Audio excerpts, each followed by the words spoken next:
Shalom, tongeye kugwa ikaze ku isengesho ribohora official, ahantu heza ho kubohokera biciye mu isengesho no mu ijambo ry'Imana. Imana iguha umugisha mu izina rya Yesu. Nge muri kumva ni Pastor Justus. Reka tuganire ijambo ry'Imana. Mwebwe abanyumva muherereye mu bihugu bitandukanye, mu duce dutandukanye tw'isi Imana turimo, tubifurije amahoro ya Kristo n'ubuntu bw'Imana buganze ku buzima bwanyu mu izina rya Yesu. Reka dufate umwanya wo gusenga, hanyuma tuganire ijambo ry'Imana. Data, mu izina rya Yesu Kristo tuguhaye ikaze. Reka duhinduka akanwa kawe, reka mpinduka akanwa kawe mu izina rya Yesu. Nsengeye imitima n'amatwi y'abumva y'abaje hano ku isengesho ribohora official. Nyemerera mwami abanyumva bose aho baherereye hose, amatwi yabo yahe gusobanukirwa ndetse uyahe kwakira, imitima yabo ye kwakira mu izina rya Yesu Kristo ijambo ryawe, kandi biciye mu ijambo ryawe abantu babagiye kumva babashe kubohoka no gukira mu izina rya Yesu Kristo. Uwizera wese ijambo ryawe akaryakirana umutima ukunze, ndakira ngo dusoze ijambo ryawe yamaze kubohoka ndetse yamaze gukira, ni mu izina rya Yesu Kristo amazina yose, amen amen. Tuje kuganira ijambo ry'Imana. Kano kanya Imana ishyize ku mutima wanjye ijambo rikomeye ribasha kugufasha kubohoka mu izina rya Yesu. Ni ijambo rivuga gukomezwa k'ubuzima bw'umuntu, gukomera k'ubuzima bw'umuntu. Ubwo muri iri jambo rivuga gukomera k'ubuzima bw'umuntu, turaza kureba ukuntu ubuzima bw'umuntu bushegeshwa. Kimwe mu bishegesha ubuzima bw'umuntu ari zo ndwara. Ubuzima bw'umuntu bukunze gushegeshwa n'indwara. Tugiye kuvuga gukomera k'ubuzima bw'umuntu, ariko turagaruka tugaragaze uburyo indwara zishegesha ubuzima bw'umuntu, noneho turekure n'isengesho ribasha gukumira indwara ku buzima bw'umuntu. Isengesho ribasha gukumira indwara ku buzima bw'umuntu, isengesho ribasha gusenya indwara ku buzima bw'umuntu. Niba urwaye indwara iyo ari yo yose, ukaba uri buze gukurikirana iri jambo ry'Imana ukarisoza, ndetse ugasozanya natwe, ugatangirana natwe, ugasozanya natwe. Kwanza ukabanza ugasobanukirwa. Biravuga ngo kwizera kuzanwa no kumva ko kumva ijambo ry'Imana.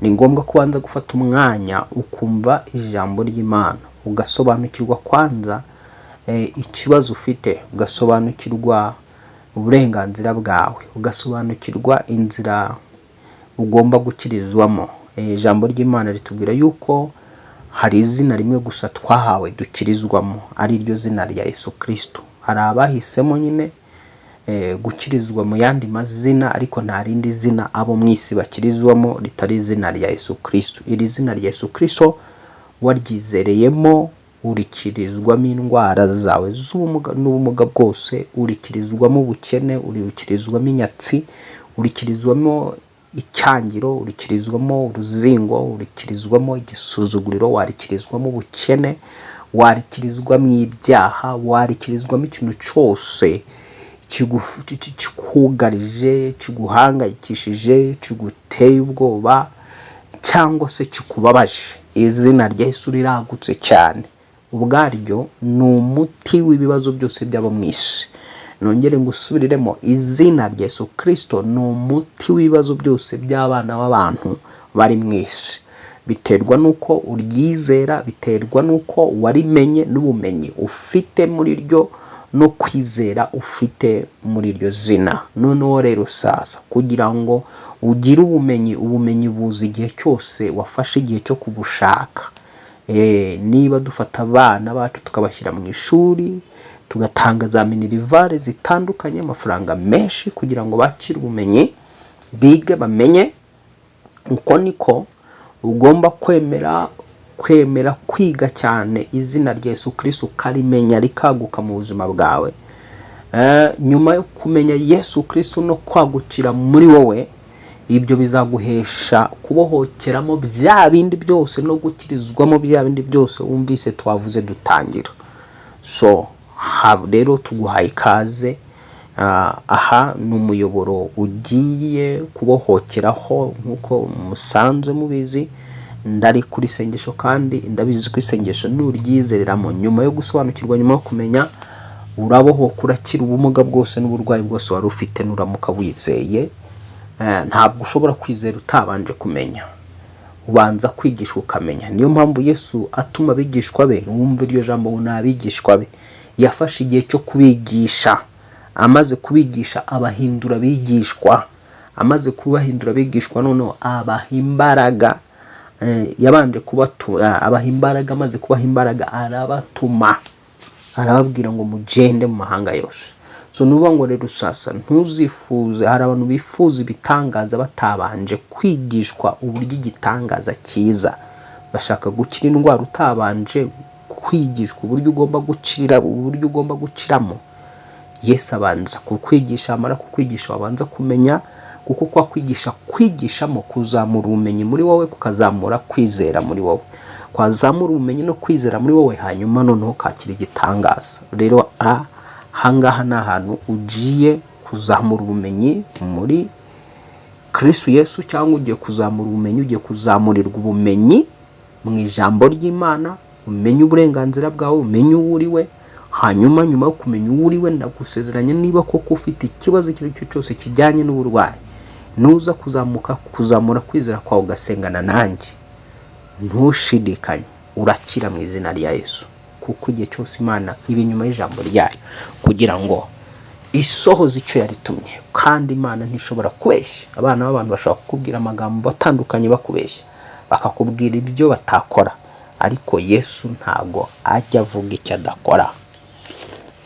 Reka rero twihute. Gukomera k'ubuzima bw'umuntu n'igishobora gutuma ubuzima bw'umuntu budakomera.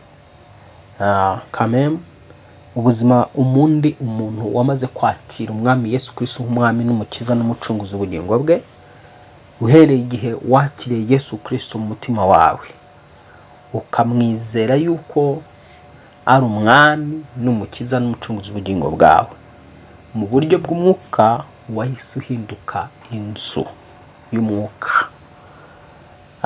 Wahise uhinduka iki? Inzu y'umwuka. Umwuka w'Imana araza aguturamo.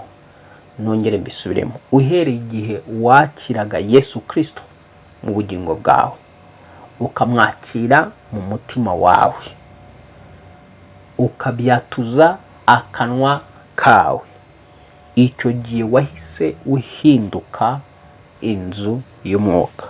Ubyibuke neza, mu Baroma mu gice cyaho cya 10 hari icyanditswe kivuga ngo umuntu yizeza umutima, yakwatuza akanwa agakizwa. Direct, uhereye igihe umutima wawe wizeye yuko Yesu Kristo yaje mu isi, akaza azanywe no gukiza abo mu isi ari wowe wa mbere, ukemera ko, ukizera ko yapfuye ku bw'ibyaha byawe, akazuka ku bwawe, icyo gihe ibyo wabyizeza umutima, wabyatuza akanwa kawe, ako kanya ijambo ry'Imana rivuga yuko ako kanya umuntu akira. Wizeza umutima, umva ukuntu icyanditswe kivuga ngo niwatuza akanwa kawe yuko Yesu ari umwami, ukizera mu mutima wawe yuko Imana yamuzuye, uzakizwa.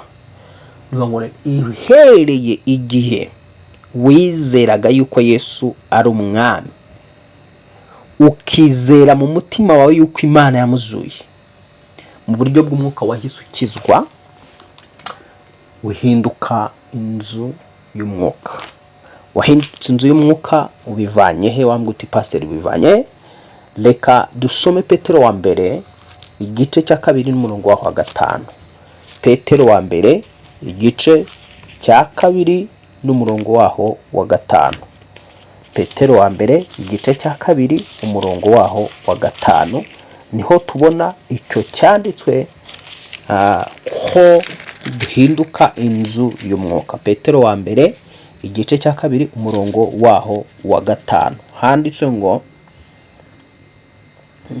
handitse ngo, ariko reka duhere ku murongo wa 4. Handitse ngo nimumwegere niwe buye rizima ryubatswe n'abantu, ariko ku Mana ryaratoranijwe ribi ry'igiciro cyinshi. Namwe mwubakwe nk'amabuye mazima kugira ngo mube inzu y'umwuka n'ubwoko bw'abatambyi bwera bwo gutamba ibitambo by'umwuka wera bishimwa n'Imana ku bwa Yesu Kristo. Urumva hano ijambo ritangira rivuga ngo nimumwegere niwe buye rizima ryanzwe n'abantu, ariko ku Mana ryaratoranijwe riba iry'igiciro cyinshi. Kumbe Yesu ahinduka ibuye. Urabizi ko inzu zose zubakwa kugira ngo zikomere hakoreshwa amabuye. Izi zose n'aya magorofa n'aya mataje mubona, kugira ngo ziriya beto zikomere nuko bafata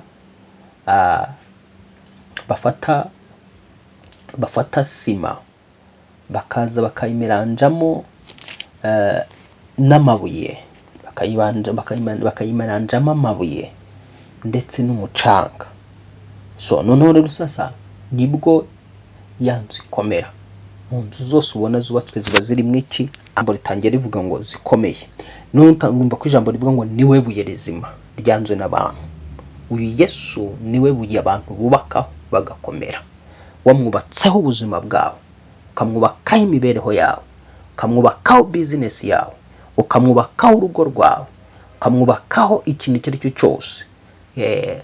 Ariko ukamenya uburyo wubakisha business yawe, cyangwa se business yawe yubakira muri Yesu. Ukamenya uko urugo rwawe rwubakira muri Yesu, ukamenya uko urubyaro rwawe urwubakira muri Yesu. Urwo rubyaro rwakomera, icyo kintu ukora cyakomera. Ariko ngo nibuye ryanzwe n'abantu. Yesu yanzwe n'abantu. Hari abamuheza muri business zabo, hari abamuheza muri fiança yabo, hari abamuheza mu rushako rwabo, hari abamuheza mu rubyaro rwabo. Iyo wahejeje Yesu mu rubyaro rwawe, urubyaro rwawe rurangirika. Iyo wahejeje Yesu mu rushako rwawe nta mutekano rugira, rurasenyuka. Iyo wahejeje Yesu muri business yawe, Satani arayisenya. Saho ngaho nashaka kuvuga rero. Ijambo ryavuze rero ngo namwe mwubakwe nk'amabuye mazima kugira ngo mube inzu y'umwuka. Mwubakwe nk'amabuye mazima bisobanura iki? Wubakwe nka Yesu, kuko ijambo ryavuze ngo Yesu niwe buye abubatsi banze. None rivuga ngo mwubakwe nk'amabuye mazima kugira ngo muhinduke inzu y'umwuka. Nuvuga ngo uwakire Yesu Kristo mu buzima bwe mu buryo bw'umwuka ahita ahinduka, ahita yubakwa nka ryabuye, akubakwa nk'amabuye mazima. Mu mwuka agahinduka inzu y'umwuka. Wowe unteze amatwi, niba warakire Yesu Kristo nk'umukiza n'umucunguzi w'ubugingo bwawe, ukaba umwizera mu mutima wawe, ukaba warabyatuje akanwa kawe, wahise ukizwa ako kanya mu buryo bw'umwuka. Ubuzima bwawe bwubatse ku ibuye ryitwa Yesu, nawe uhinduka inzu y'umwuka. Iyo nzu y'umwuka rero turakomeza turebe, kugira ngo inzu y'umwuka ikomere, ubuzima bukomere, uyu muntu akomere, nicyo asabwa. Ubuzima bw'umuntu bukomere. Ushaka gukomera kagira amagara meza, asabwa iki? Ukimara kwakira Yesu Kristo umwami n'umukiza n'umucunguzi w'ubugingo bwawe, wahise uhindurwa inzu y'umwuka. Umaze guhindurwa inzu y'umwuka, noneho mu bundi buryo uhinduka n'umutambyi mu buryo bw'umwuka. Byose bikorwa mu mwuka. Noneho rero sasa icyo usabwa kugira ngo ya nzu yawe irusheho gukomera, urasabwa guhora wumva ijambo ry'Imana, kwizerera mu ijambo ry'Imana, kumenya, kwiga. Usabwa kwiga ijambo ry'Imana. Wamara kwiga ijambo ry'Imana ukarimenya, wamara kurimenya ukaryizereramo, ugakora ibyo ijambo ry'Imana rikubwira. Nuvuga ngo rero kugira ngo ubuzima bwawe bukomere, bisaba kugira ngo kwiga ijambo ry'Imana, kwanza kwemera kuba umwigishwa wa Yesu, ukiga ibyiwe, ukiga ibye. Tuvuga umwigishwa wa Yesu ni umuntu wiga ibya Yesu, wize ibya Yesu, noneho sasa urabimenya. Nyuma yo kubimenya ubigenderamo. Umuntu rero wize ibya Yesu akabigenderamo, akabibamo, mu mwuka ahinduka inzu ikomeye, idashobora gusenywa na za katirusha, idashobora gusenywa n'imiraba, idashobora gusenywa n'imiyaga. reka dusoma aho ngaho ibyo ndi kuvuga kugira ngo byumve neza. Matayo 7:24. Matayo 7:24. Matayo 7:24. Matayo 7:24. Ariko tutarajya muri Matayo 7:24, ndagira ngo tubanze dusome Abefeso 2. Twari tumaze kubona yuko umuntu yamaze kwinjiza Yesu Kristo mu buzima bwe asabwa kubakwa agahinduka nk'amabuye mazima mu mwuka, ahita ahinduka inzu y'umwuka wera. Yubakwa gute? Yubakwa uko ugenda wumva ijambo ry'Imana, uko ugenda usenga, niko ubuzima bwawe bugenda bwubakwa bugakomera. Noneho rero sasa Abefeso, tubanze dusome Abefeso 2:21. N'ubundi aho hantu ni ahantu hakomeza gutsindagira ko turi inzu. Umuntu wakiriye umwami Yesu Kristo, umwami n'umukiza, mucunguzi ubugingo bwe, mu mwuka ahindurwa inzu y'umwuka. Mu mwuka ahindurwa inzu y'iki? Y'umwuka. Akaba inzu y'umwuka. Noneho rero sasa yamara kuba inzu y'umwuka, nuvuga ngo umwuka wera araza akamuturamo, umwuka wera araza akamubamo, umwuka wera agatura mu buzima bwawe. Kuko wahindutse inzu y'umwuka wera, umwuka wera araza akaguturamo. Abefeso igice cyaho cya 2, Abefeso igice cyaho cya 2 n'umurongo wa 21 niho tugiye gusoma aho ngaho tukareba. Hanyuma mu kanya turakomeza nyine kugeza igihe uri buze gusobanukirwa. Hanyuma nyuma yo gusobanukirwa turaza kugaruka rero ukuntu ya nzu y'umwuka ishobora kwatakwa, ishobora kwinjizwamo n'indi myuka igateza uburwayi mu nzu ya wa muntu. Turaza kubireba. Hanyuma none bwa burwayi turaza kureba n'uburyo igihe bwaba bwakwinjiriye, uburyo ugomba kubukira mu izina rya Yesu. Abefeso igice cya 2 umurongo wa 21 handitswe ngo muri we inzu yose iteranirijwe neza irakura ngo ibe urusengero rwera mu mwami Yesu. Muri we namwe murubakanwa kugira ngo mube inzu yo kubabwamo n'Imana mu mwuka. Reka nsubire muri iri jambo kugira ngo uryumve. Ngo muri we inzu yose iteranirijwe neza irakura ngo ibe urusengero rwera mu mwami Yesu. Muri we namwe murubakanwa kugira ngo mube inzu yo kubabwamo n'Imana mu mwuka. Urumva ko muri Yesu, wowe wizerera muri Yesu ukaba warakiriye umwami Yesu, wubakanwa na Yesu ugahinduka inzu y'umwuka. None iyo nzu ni inzu igomba guturwamo n'Imana. Wowe uri inzu iturwamo n'Imana, uri inzu iturwamo n'umwuka wera w'Imana. Umwuka wera w'Imana ntiwawutandukanya n'Imana, nkuko Yesu utamutandukanya n'Imana. So none muri we Yesu rero wubakanwa muri Yesu ugahinduka inzu, ya nzu igomba guturwamo n'Imana Data. Kumbe Imana iraza igatura muri wowe, ugahinduka inzu y'Imana ihoraho, ugahinduka inzu y'Imana ihoraho biciye mu mwuka wayo wera.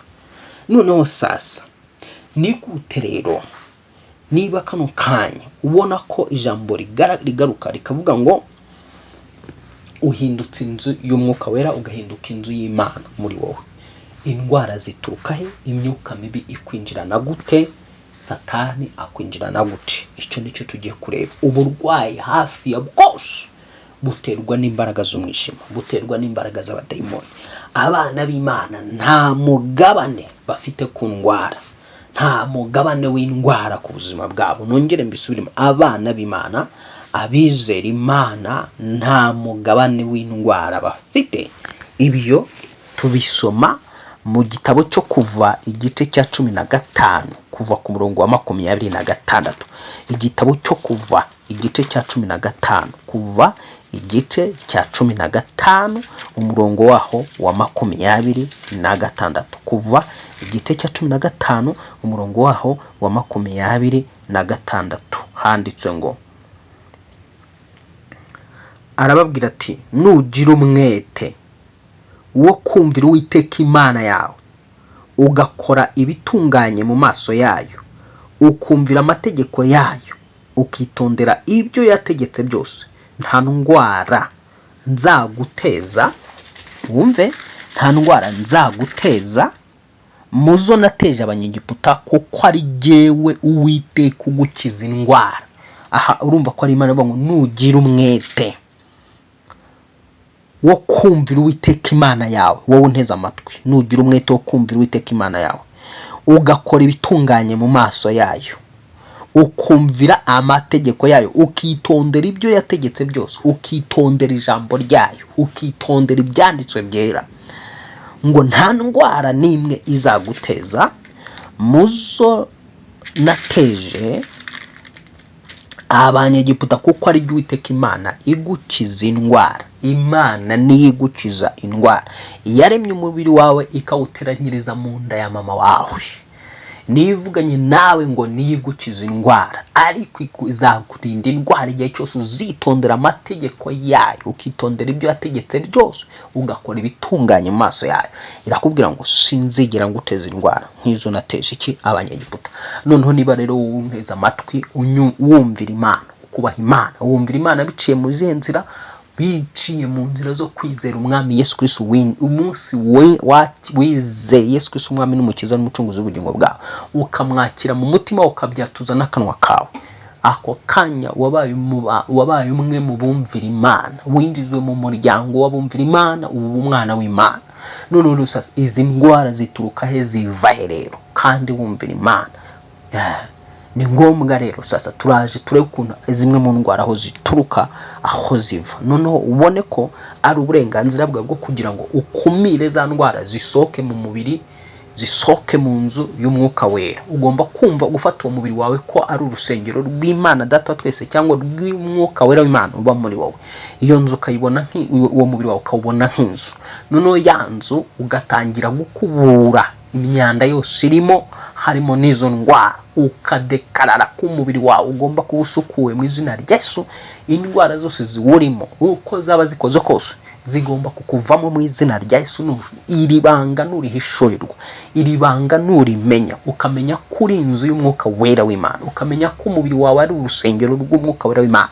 Umwuka Wera w'Imana ataturana na diabete, ataturana na kanseri, ataturana n'amasenezite, ataturana n'uburwayi bwo mu nda, n'uburwayi bwo mu mutwe, n'uburwayi bwo mu maro, bw'imwijima n'impyiko n'ibindi.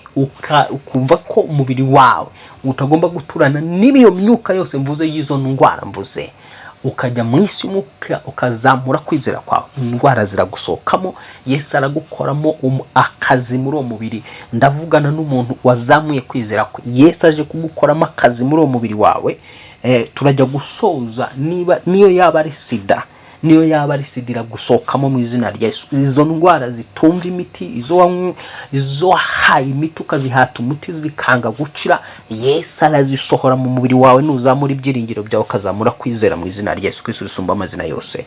Ntabwo ari umugabane w'abizera kurwara mu kuva mu gice cya 23 aho ngaho, si umugabane wawe. Niba urabaye unteze amatwi wizera Umwami Yesu Kristo, waramwinjije mu buzima bwawe, ugomba kwangiye umugabane w'indwara. Indwara neza ntabwo ari umugabane wawe wowe wizera Yesu Kristo, ntabwo ari umugabane wawe wowe wumvira Imana, wowe ubaha Imana.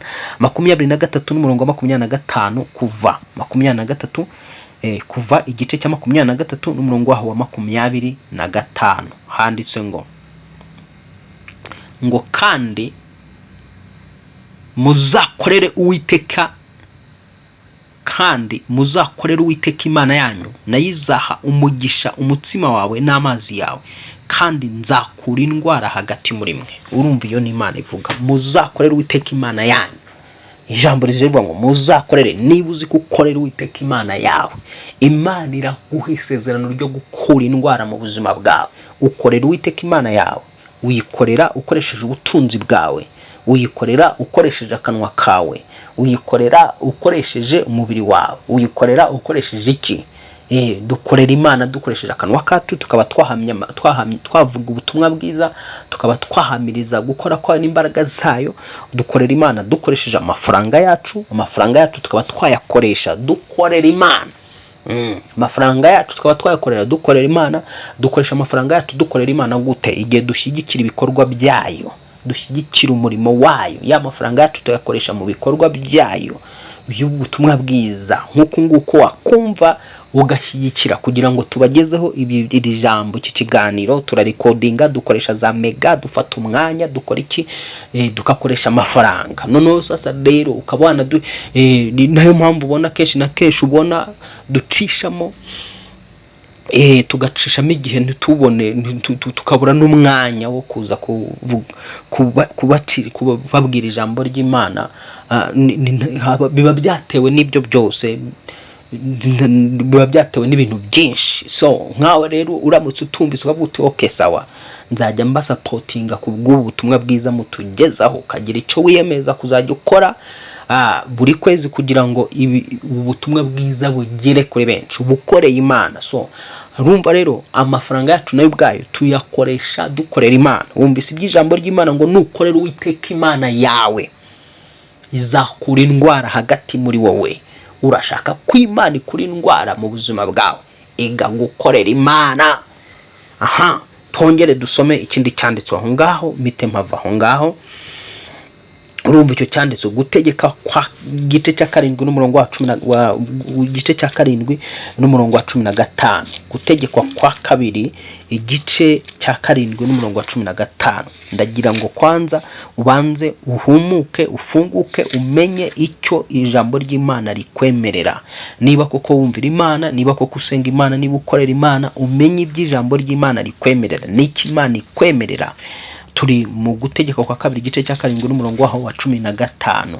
Handitswe ngo gutegeka kwa kabiri igice cya 7 n'umurongo wa 15 ngo Uwiteka azagukuraho indwara zose, ntazaguteza nimwe muri za ndwara mbi z'Abanyegiputa uzi,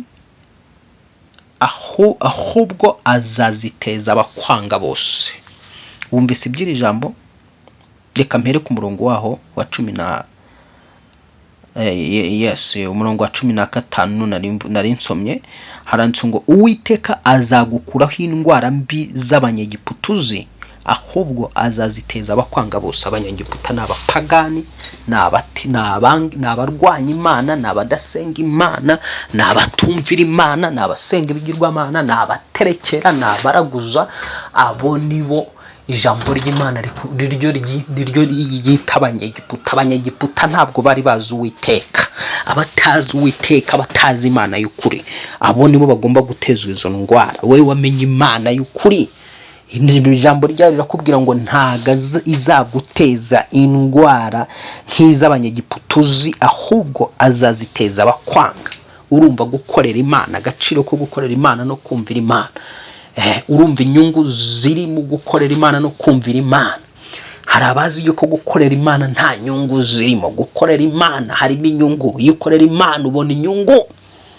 Ntabwo gukorera Imana ari akazi katagira inyungu. Gukorera Imana niko kazi ka mbere karimo inyungu ziruta inyungu zo gukorera ibigo bikomeye hano mu isi. Ushobora gukorera ikigo gikomeye hano mu isi kikaguhemba amafaranga menshi, ariko ukarwara indwara y'amafaranga ukazajya uyamarira mu ndwara. Yes, ukinjiza amafaranga menshi ariko agashira ku mubiri wawe akagendera mu burwayi. Ariko Imana irakubwira ngo nuramuka unyumviye ukankorera, sinzaguteza indwara nk'izo nateje Abanyegiputa. Gukorera Imana harimo inyungu nyinshi cyane zikomeye, ndetse utabona handi hantu hose. Harimo inyungu. Gukorera Imana biruta gukorera guverinoma ya Leta Zunze za Amerika, ishobora kuba ari ihemba amafaranga menshi simbizi, cyangwa se biruta gukorera za guverinoma uzi cyangwa se za ONG zihemba amafaranga menshi. Gukorera Imana wayikoreye, ukayikorera neza, ukayubaha, ukayumvira, icyambere gusezeranya ko izakura indwara mu buzima bwawe. Cya kabiri gusezeranya ko izaguha umugisha w'amajya n'amazi. Cya gatatu ikakubwira yuko uzabo hejuru utazabo hasi. Cya kane ikakubwira yuko uzaguriza amahanga utazayaguzaho. Gukorera Imana ukayumvira 100% birimo umugisha mwinshi cyane. Noneho sasa rero twatangiye rero tuvuga ngo turi inzu y'Umwuka Wera. Ya nzu y'Umwuka Wera rero irwara gute? Ko twabonye ko wowe uri inzu y'Umwuka Wera. indwara zituruka zikomoka ko twabonye ko niwitondera amategeko y'Uwiteka Imana igutegeka izakurinda indwara. None ushobora kumubwira ati nge numvira Uwiteka ngira kuki indwara. Reka dusome hano ijambo ry'Imana twihute. Ariko mbere yo kugira ngo twinjire turebe ukuntu aho izo ndwara zituruka, reka tukomeze kwanza tubanze turebe kugira ngo ubuzima bwawe bukomere, kugira ngo ubuzima bwawe bugubwe neza, nyine nukumvira Uwiteka Imana yawe, nukwicara ukiga ijambo ry'Imana ukarimenya, ukariyubakiraho, ukaribamo. Wumve muri Matayo igice cya 7 umurongo wa 24 Yesu yigisha turacyari gukomera kw'inzu, gukomera k'ubuzima bw'umuntu ari byo twagereranyije no gukomera kw'inzu y'umwana w'umuntu, ari ubwo buzima bwawe nyirizina. Matayo igice cya 7 n'umurongo waho wa 24. Matayo igice cya 7 n'umurongo wa 24 handitswe ngo nuko umuntu wese wumva amagambo yanjye akayakomeza azaba nk'umunyabwenge wubatse inzu ye ku rutare. Wumva amagambo ya Yesu akayakomeza amera nk'umuntu wafashe ubuzima bwe, bwa buzima bwawe twavuze ko ari inzu, bwa buzima bwawe twavuze ko ari inzu, none sasa ubwo buzima bwawe bwahindutse inzu yubatse ku rutare. Niba wumva ijambo ry'Imana ukarikomeza, ubuzima bwawe buhinduka inzu yubatswe ku rutare. Noneho iyi nzu yubatse ku rutare tugiye kureba agaciro k'inzu yubatswe ku rutare, ari bwo buzima bwawe bwubatswe ku rutare. Biravuga ngo imvura iragwa, imivu iratemba, umuyaga urahuha, byose byikubita kwa ya nzu ntiyagwa kuko yari ishinzwe ku rutare. Ntabwo bivuze yuko umuntu wicaye muri Yesu Kristo, umuntu uri nyine wahindutse inzu mu mwuka, ntibivuze ko ibibazo bitaza. Ibibazo byaza, indwara zaza, ariko byose arabikira. Ibibazo byaza byose birashira.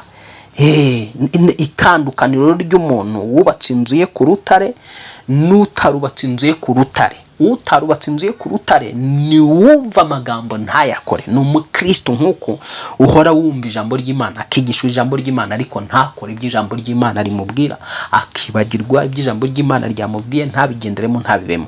Ariko wumva ya magambo y'Imana akayakomeza mu mutima we, akayagenderamo, ahinduka inzu yubatswe ku rutare. Noneho kuko rero yubatswe inzu ye ku rutare, uyu nguyu uko byagenda kose agubwa neza. Ibitero bizaza, intambara zizaza, ariko n'ubundi bizasigara ntacyo bimutwaye, azakomera rusho, agubwe neza nk'uko ijambo ry'Imana uryumvise. Ibyo azahura nabyo nta na kimwe kizamusenyera ubuzima, nta na kimwe kizamusenyera imibereho. Nk'uko wumva imivu yaguye, imvura yaguye, imivu igatemba ikagenda ikisuka bikikubita kwa yanzu ntigire iciba, niko n'umuntu wamaze kwinjiza Yesu Kristo mu buzima bwe, akumva ijambo rye, akagendera mu ijambo rye, amen. Ibibazo bishobora kuza, amakuba ashobora kuza, ariko ntacyo bishobora kugira icyo bimutwara. Ubuzima bwe bukomeza kuba bwa bundi, amagara yakomeza kuba yayandi. Indwara zizaza zikire zishire mu mubiri we, ibibazo bizaza birangire burundu, intambara zazicamo ariko zishire, ntacyo zizamutwara. Umubiri uzasigara ari wa wundi, kuko yubatse ubuzima bwe ku rutare, ari rwo Yesu Kristo. Noneho rero bigenda gute kugira ngo yanzi bashe gusenywa, yanzi bashe kwinjirirwa? Dusomye muri Matayo igice cya 12:29. Aho turihuta kuko nshaka kugira ngo iki kiganiro cyangwa se kino cyigisho nkigire kigufi kugira ngo dufate n'umwanya wo gusenga. Matayo igice cya 12 n'umurongo waho wa 29. Matayo igice cya 12 n'umurongo waho wa 29. Aho ngaho niho tugiye gusobanura ibintu bikomeye, tugiye gusobanura inkomoko y'indwara, kuwusenga no kuwizera cyangwa se no kutizera bose gutyo. Matayo 12 umurongo wa 29 handitse ngo umuntu yabasha ate kwinjira mu nzu y'umunyamaboko ngo amusahure? Ese ko tubonye kuri inzu y'umwuka wera, iyo nzu yawe bayinjirana gute kugira ngo bagusahure? Nibyo rero Bibiliya igiye kukwigisha ngo umuntu yabasha ate kwinjira mu nzu y'umunyamaboko ngo amusahure ibintu atabanje kuboha uwo munyamaboko, ari bwo yabona uko asahura inzu ye. ruba kumbe kugira ngo umuntu ngo abone uko yinjira mu nzu y'umunyamaboko. Ijambo rivuze yuko agomba kubanza kumuboha, yamara kumuboha akabona kubona uko amusahura. Bivuga ngo Satani iki cyanditswe arakizi kugira ngo abashe kwinjira mu nzu yawe ari wowe nyirizina.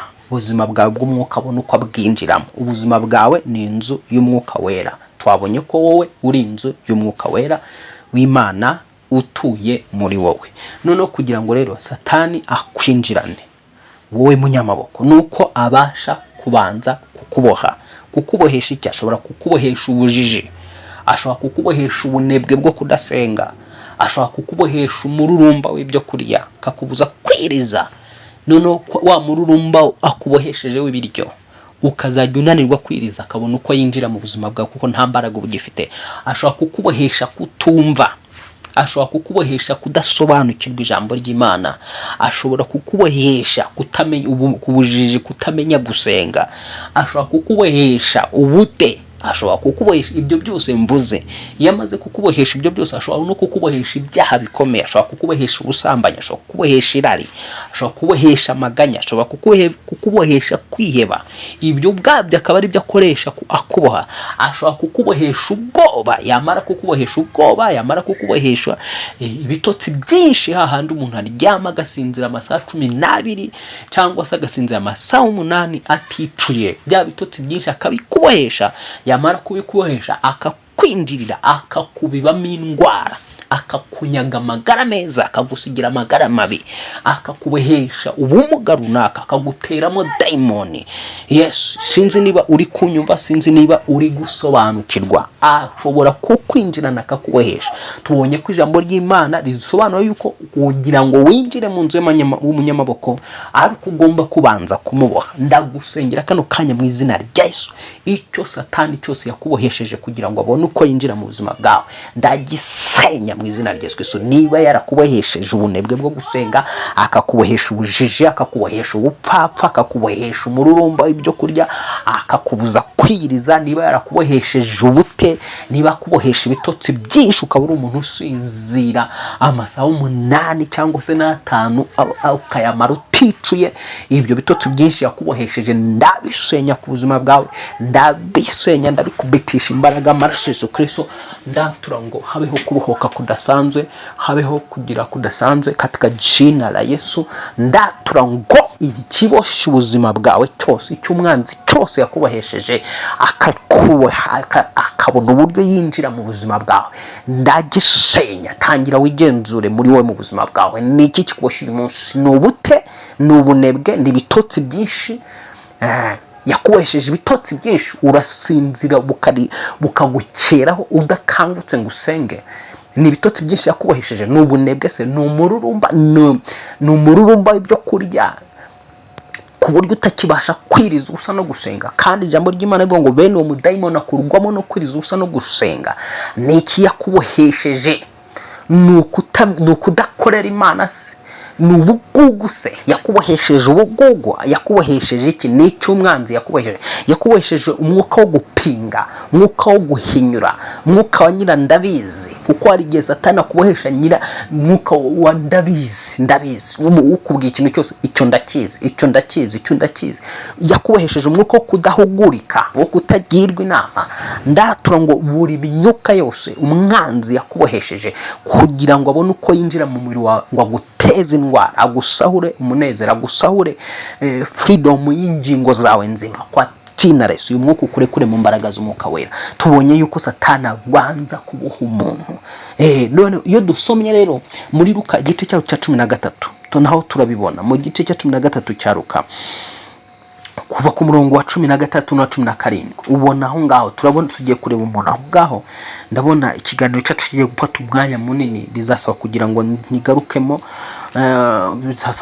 ntigarukemo, tugicemo kabiri, tuzagaruke mu gice cya kabiri. Mu gice cya kabiri ndabona tutabona umwanya wo kuza gusobanura neza no gufata umwanya wo gusenga, bitewe nuko igihe kigiye. Igice cya 16 cya 13 cya Luka 13 Luka n'umurongo waho wa 11, murongo waho wa 11 aho ngaho mu gice cya 13 cya Luka murongo waho wa 11 handitse ngo asangamo umugore ufite dayimoni utera ubumuga. Uwo mugore yaramaze imyaka 18 ahetamye atabasha kunamuka na hato. Yesu amubonye aramuhamagara aramubwira ati mugore ubohowe ubumuga bwawe. Urumva ikibazo cy'umugore Satani we rero amubohesheje iki? Ubumuga. Yaramwinjiranye, yinjirana inzu ye yitwa umubiri, amaze kwinjirana inzu ye yitwa umubiri amuteramo umudayimoni utera ubumuga. None ngo amurambika ibiganza, muri ako kanya aragororoka ahagarara yemye ahimbaza Imana. Ngo ariko umutware w'isinagogi arakazwa nuko Yesu akijije umuntu ku isabato, abwira abantu ati hariho iminsi 6 ikwiriye gukorerwamo imirimo, aba ariyo muzamo mukizwe hatari ku munsi w'isabato. Umwami Yesu aramusubiza ati mwandyarya mwe, mbese umuntu wese muri mwe ntazitura inka ye cyangwa indogobe ye ayikura mu kiraro ku isabato akayijyana akayuhira? Kandi uyu ko yari umukobwa wa Aburahamu, akaba amaze imyaka 18 aboshywe na Satani. Urumva ko uyu mugore yaramaze imyaka 18 aboshywe na Satani. Kumbe ushobora kumara imyaka y'ubuzima bwawe bwose uri umwana w'Imana ariko Satani akakuboha. Uyu yari umwana wa Aburahamu wari umaze imyaka 18 aboshywe na Satani. So rero aka kanya mu izina rya Yesu ushobora kuba unteze amatwi. Satani yarakubohesheje diabete, Satani yarakubohesheje sida, virusi itera sida. Satani yarakubohesheje sida, yarakubohesheje diabete, yarakubohesheje kanseri, yarakubohesheje uburwayi bwo mu nda, yarakubohesheje uburwayi bw'umutwe udakira, yarakubohesheje uburwayi bw'ibirenge, yarakubohesheje uburwayi bw'amaguru, yarakubohesheje uburwayi bwo mu bitugu, yarakubohesheje uburwayi bw'amaso, yarakubohesheje uburwayi bw'amatwi.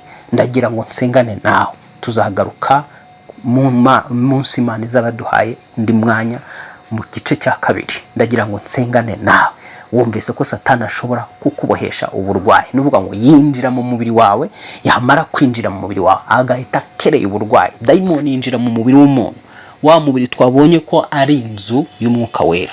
Yamara kwinjira muri ya nzu yakagombye kuba ari umwuka wera, akayituramo agakereye indwara. Hari indwara z'inkorano zikorwa mu buryo buri satanike. Hari za diabete z'inkorano zakozwe mu buryo bwa Satani. Hari za kanseri zikorwa mu buryo bwa Satani zigashyirwa mu mubiri y'abantu. Hari ibi byose tuvuga ngo imivuduko y'amaraso n'izindi ndwara zose zaba ari izingiza abaganga bapima bakabona, zaba n'izindi abaganga bapima ntibabone.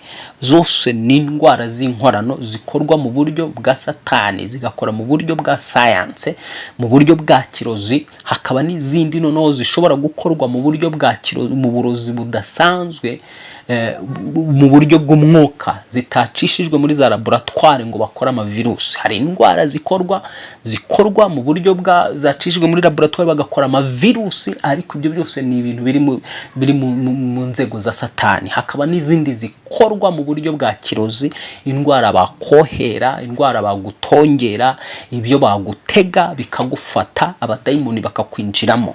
Baba dayimoni bamara kwinjira muri wa mubiri wawe bagahita bateza ikibazo, bagateza ubumuga bw'amaguru, bagateza ubumuga bw'amaso, bagateza ubumuga bw'uruhu, bagateza ubumuga bw'amaboko.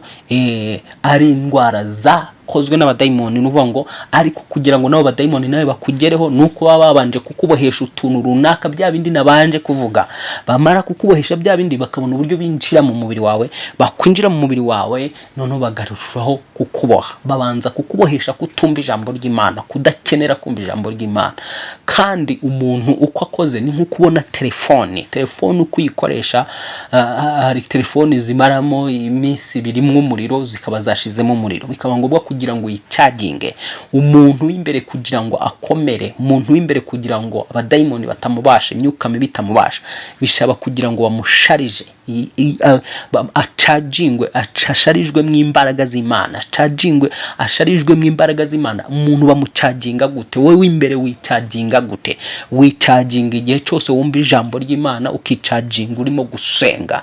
None rero sasa iyo Satani yabanje gufata umwanya wawe akakubuza kumva ijambo ry'Imana, akakubuza gusenga, ubwo aba kubohesha kutumva ijambo ry'Imana, akakubohesha kudasenga, akaguteramo ibindi bintu.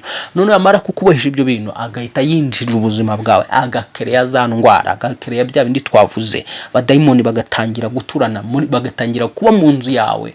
Wari inzu y'Umwuka Wera mbere, wahindutse icumbi ry'inzu y'uburwayi. None ndagira ngo usengane nanjye, vuga uti Mwami Yesu Kristo, nsabye imbabazi z'ibyaha byanjye n'ibicumuro byanjye byose, amaraso yawe abihanagure ku buzima bwanjye, amaraso yawe abihanagure ku mibereho yanjye. Wihereye kano kanya Yesu Kristo, umutima wanjye uwusukure, n'ubwenge bwanjye ubusukure, umbabarire intege nke zose n'ubute bwose n'ibyaha byose nakoze, ibinini n'ibitoya. Amaraso yawe Yesu Kristo abihanagure, binshireho kano kanya, umwanda wabyo umveho mu izina rya Yesu. Umwanda w'ibyaha umveho mu izina rya Yesu Kristo. Uwicumura umveho mu izina rya Yesu Kristo. Imbabazi zawe Mwami zimanukire ubugingo bwanjye, zimanukire njyewe mu mwuka. Urakoze Yesu. Nakira imbabazi zawe muri wowe Yesu Kristo. Nakira imbabazi zawe muri wowe Yesu Kristo. Nakira kubabarirwa ibyaha byanjye muri wowe Yesu Kristo. Nakira ubuntu bwawe muri wowe Yesu Kristo. Urakoze Mwami, ukimara kumbabarira mu izina rya Yesu Kristo. Nongeye Mwami gusobanukirwa yuko ndi inzu y'Umwuka Wera, umubiri wanjye ni inzu y'Umwuka Wera, kuko menye neza yuko inzu yanjye, umubiri wanjye ari inzu y'Umwuka wawe Wera uba muri njyewe. Nanze ko mu mubiri wanjye nturana n'indwara mu izina rya Yesu. Yewe wa ndwara we, nsohokera mu mubiri mu izina rya Yesu Kristo. Nsohokera mu mubiri mu izina rya Yesu Kristo. Yewe wa mwuka we wambohesheje diabete, wambohesheje uburwayi bwo mu nda, wambohesheje uburwayi bw'amatwi, wambohesheje uburwayi bw'amaso, wambohesheje uburwayi bw'uruhu, ndekura mu izina rya Yesu. Ndekura mu izina rya Yesu. Ndekura mu izina rya Yesu Kristo. Ndekura mu izina rya Yesu Kristo. Ndekura mu izina rya Yesu Kristo. Yewe wa ndwara we, sohoka mu nyama z'umubiri wanjye mu izina rya Yesu Kristo. Mu izina rya Yesu Kristo. Yewe dayimoni utera umutwe udakira, sohoka mu mubiri wanjye, sohoka mu mutwe wanjye. Yewe dayimoni uteza kuribwa mu nda, sohokera mu nda mu izina rya Yesu Kristo. Yewe dayimoni utera diabete, sohoka muri njyewe mu izina rya Yesu Kristo. Yewe dayimoni utera umuvuduko, sohoka mu mubiri wanjye mu izina rya Yesu Kristo. Akazuka. Yewe dayimoni utera kuribwa amaso, sohoka mu maso yanjye mu izina rya Yesu. Ndagutegeka ndekura, ndekura mu izina rya Yesu Kristo.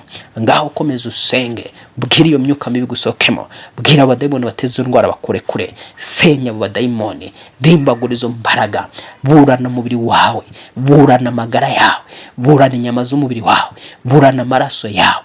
Niba ari na virusi iri mu mubiri, mu maraso yawe, tangira uyitwike, ubwira ati dayimoni, yewe virusi, dayimoni itera virusi itera sida, sohokera muri njyewe, sohoka mu maraso yanjye, sohoka mu maraso yanjye. Tangira utegeka umudayimoni witwa virusi itera sida isohoke mu maraso yawe, ive mu maraso yawe. Yego ushobora kuba warakoze ibyaha ukayandurira mu busambanyi, ariko niba warasabye Imana imbabazi, warababariwe. Nyuma yo kubabarirwa, ni uburenganzira bwawe bwo kugira ngo Yesu agukize indwara. Ngaho komeza usenge, komeza usenge mu izina rya Yesu. Komeza usenge buri ndwara yose wari ufite, komeza usenge gusohokemo mu mbaraga z'Umwuka Wera. Komeza usenge, komeza usenge. Reka rero nanjye ngusengere izina rya Yesu Kristo. Ndategeka uyu muntu wari uburwayi bw'amaso, katika Yesu, dayimoni utera amaso y'umuntu, ndakuvuma rekura aya maso y'umuntu mu izina rya Yesu. Genda utazagaruka ukundi. Dayimoni iteza ubumuga bw'umutwe, ubumuga bw'ibirenge, ubumuga bw'amaguru, ubumuga bw'amaboko, ndagutwika. Rekura amaboko y'uyu muntu, rekura amaguru y'uyu muntu, rekura ibirenge by'uyu muntu, rekura impyiko z'uyu muntu, rekura umwijima w'uyu muntu mu izina rya Yesu Kristo. Yewe dayimoni uteza ubuhumekero, kurwara, sohoka mu buhumekero bw'uyu muntu. Ndakuvuma, tegeka ubu buhumekero burekure, mwatuyeho amahoro, mwatuyemo gukira katika jina la Yesu. Dayimoni uteza igifu, ndagutwika, sohoka muri iki gifu cy'umuntu. Iki gifu cy'umuntu ndakibohoye katika jina la Yesu. Wapfuye akazuka, ndagusora mu gifu cy'umuntu mu izina rya Yesu Kristo.